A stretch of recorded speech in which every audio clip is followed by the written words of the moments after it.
Hey, what's up, guys? It's MugenLord here, and today I just want to talk about Microsoft. We live in a crazy timeline right now as far as being a gamer, because apparently over the weekend, a lot of you guys been talking and discussing over the internet that the Microsoft and Activision Blizzard merger is now in full effect. The deal has went through. $68 billion. That is nothing to skulk at all. So I just wanted to give you my overall thoughts and opinions on it and the possible future and the direction gaming could be going moving forward after this whole Activision Blizzard merger with Microsoft. So before we step into this video, make sure you hit that subscribe button, that notification bell for more gaming content here on this channel. Now, I will say this, man, like, this has been going on for almost 2 years now, this whole back and forth between Activision Blizzard and Microsoft.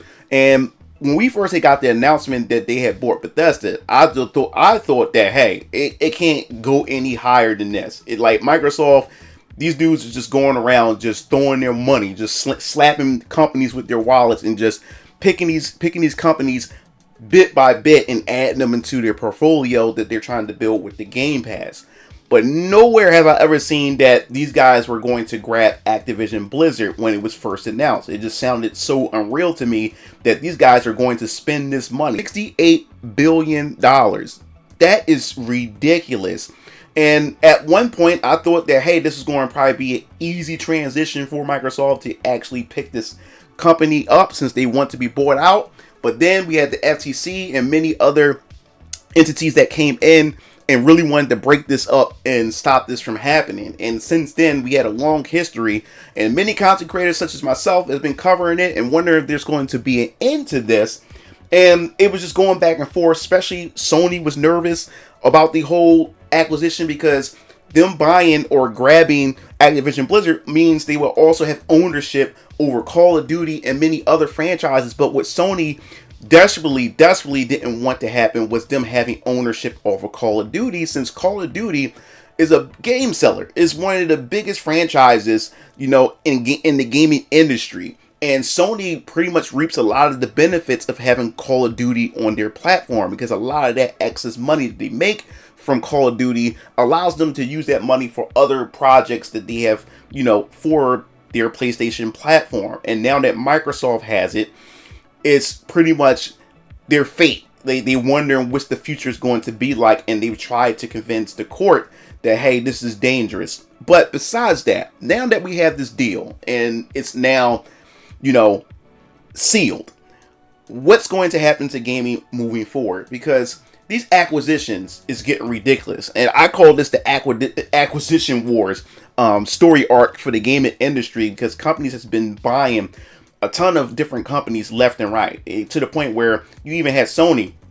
They went and grabbed Bungie, and it's starting to make me feel like that is companies buying other companies just so they won't allow other companies to take companies from them. Like, it's just getting ridiculous. But the whole point that I want to talk about is the fact is that their main focus, Microsoft's main focus, has always been the Game Pass ever since we stepped into this generation of gaming. Phil Spencer, the Xbox Studios, is the company itself, really want to push the whole Netflix of gaming, you know, onto the gaming industry. And in order for them to do that, to be that Netflix, these guys are trying to build a huge catalog from acquiring different companies so they can have these onto their platforms, and they're trying to dominate in that space. Now, I've said it before when it came to Microsoft, is that these guys has always been playing the long game. I said this back during the Xbox One. Many gamers were upset because they weren't dropping any really good exclusives. It was like kind of like a drought on the Xbox One, and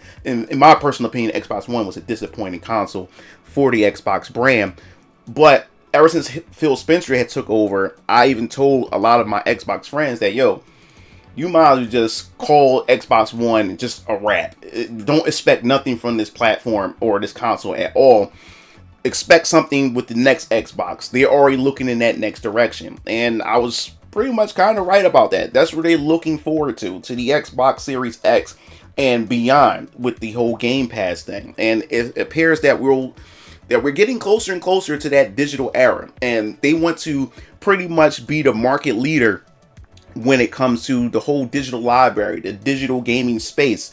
because physical media is also dying out, and they want to be ahead of that with the Game Pass. Now, me, in my personal opinion, I'm not really too fond of acquisitions. Now, I understand if a company is dying, and don't let the IP go to waste. I mean, if companies want to be bought out, that's one thing. But my God, I just don't want this to be a trend where companies is just swallowing up companies on top of companies. And then also in Microsoft case, man, Microsoft just haven't been producing, in my personal opinion, games that really makes me like, hey, Xbox is the console to game on. You get what I'm saying? And the fact is that we have a lot of Microsoft, and this, I've been saying this before too. A lot of people think I'm a Microsoft fanboy when it comes to Xbox, but people fail to realize that even on because on my channel, I also, I get on Sony a lot. You see in the past couple of videos that I've been talking about Sony and their stupid decisions and stuff. But when it comes to Microsoft, Microsoft is not out of the park when it comes to me and my criticism towards them. The thing is, they're acquiring all these studios, but we're not really seeing anything being produced. Now, I know when they acquire studios, we won't expect everything right away, that this stuff takes years to develop exclusive games for the platform. But you have a lot of fanboys, especially the Microsoft fanboys, who are celebrating this acquisition, especially Colt Eastwood, one of the biggest Microsoft Xbox shills on, in the community and everything. This dude had made essentially a post, and he made a post here on Twitter, and he's essentially happy for this acquisition, where he says, it's official, Xbox home to the best platformers, one more to go. And he has Sonic right here in the background. Now, this guy right here is pro acquisition, especially when it comes to Microsoft. Pro acquisition, pro companies just buying companies up. And I don't want this to happen. I really don't want this to happen at all. But the point is, I said in my post, okay, but where are the fucking games? No more acquisitions. We don't need any more acquisitions. Now, it's like, it seemed like they acquire more than they actually putting out actual quality games. Because that's the part where it really gets me with some of the Microsoft fanboy crowd here. I get on Sony a lot with their fanboys and their community, but with Microsoft, it's down to the point where it's just like delusional. I see a lot of them celebrate or brag about that the Xbox is the perfect platform to play games on and game on. But Microsoft is always missing some of the best, third-party games. It either goes straight to the PlayStation and the Nintendo Switch, but it doesn't go to Microsoft, And then on top of that, exclusives are being released both on PC and the Xbox Series X. So more people are going to go, of course, to the PC because it's much more superior. So there's really nothing there when it comes to Microsoft, and then they keep bragging about these acquisitions, but they're not really producing, not really yielding anything just yet, or if anything at all. And then they praise games, especially Redfall, like some of these fans seriously, treat these games like it's the next coming of Christ, and we see them with Redfall didn't do too well.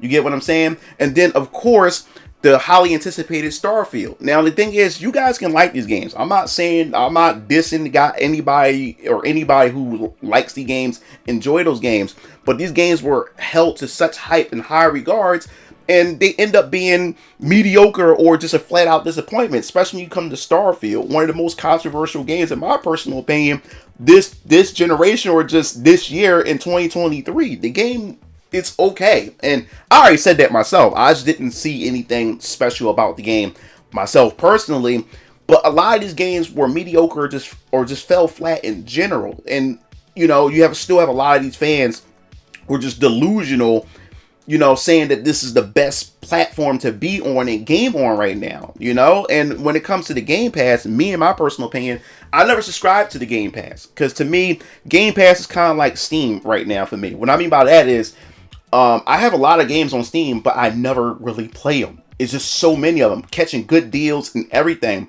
And the thing in the case of Xbox Game Pass, it wouldn't do me any good. I wouldn't finish any of the games. I wouldn't finish any of the games on Game Pass. I'll just be downloading games, trying them, getting rid of them, or they just sit on my hard drive, just collecting too much space. And my brothers had experienced that when when we first got the Series X during launch. They had bought they had got the Game Pass, and these guys were happy for the Game Pass. They said, "Oh my God, I can download this game," and they were downloading games, but not most of the time, not even completing them. They were just downloading them, and they get excited, see another game, download that next game, uninstall that game, and you weren't completing anything. So for me, Game Pass is a waste of money for me.